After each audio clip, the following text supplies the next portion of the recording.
Let me tell you the tale of Beowulf, a warrior unlike any other. His name has echoed through time, spoken in whispers around great fires, a legend of courage, strength, and sacrifice. Far across the sea, in the land of the Danes, King Hrothgar built a mighty hall, Heorot. It was a place of joy, feasts, and laughter. But one dark night, terror came. From the swamps and shadows, a monstrous creature named Grendel arrived.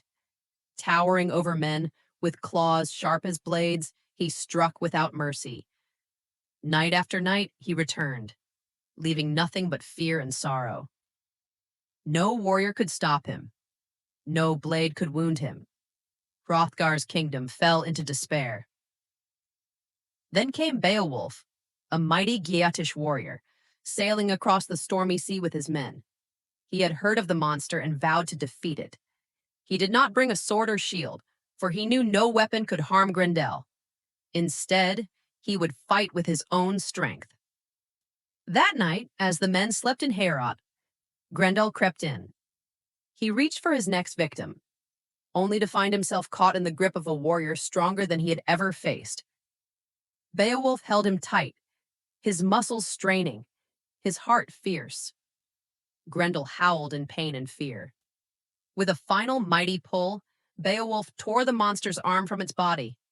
Wounded and broken, Grendel fled into the night and died in his lair. The Danes rejoiced, songs were sung, and Beowulf was hailed as a hero. But the victory was short-lived. Deep in the cold waters of a dark lake, Grendel's mother stirred with rage. She was more fearsome, more vengeful, and she struck back. She stole into the hall and took one of Hrothgar's most trusted warriors. Beowulf knew his task was not finished. Without fear, he dove into the depths of the lake, sinking into the darkness where no man dared to go. There, in an eerie cavern, he found her. The battle was brutal. Beowulf fought fiercely, but his sword could not pierce her skin. Just when hope seemed lost, he spotted a great sword, an ancient weapon of giants. With all his strength, he lifted it and struck. The blade cut deep, and the creature fell lifeless. The battle was won. Once again, Beowulf emerged victorious.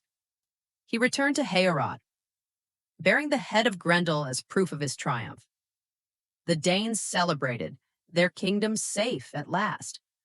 Beowulf sailed home, honored and praised, and in time, he became king of his own people, ruling with wisdom and strength. But fate had one last challenge for him. Many years later, an enormous dragon awoke, furious and fire-breathing, destroying villages and burning homes. Though Beowulf was old, his warrior spirit had not faded. He took his sword, his shield, and his men, and he marched to face the beast. The battle was fierce. Flames roared around him. Beowulf struck the dragon, but its fire was too strong. His men, overcome with fear, fled, all but one. A young warrior, Wiglaf, stood by his king's side.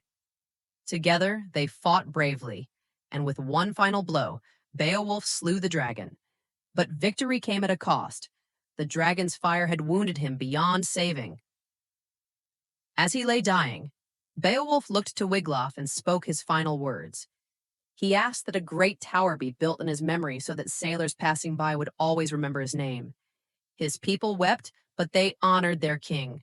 They built a mighty pyre, and flames carried Beowulf's spirit into legend.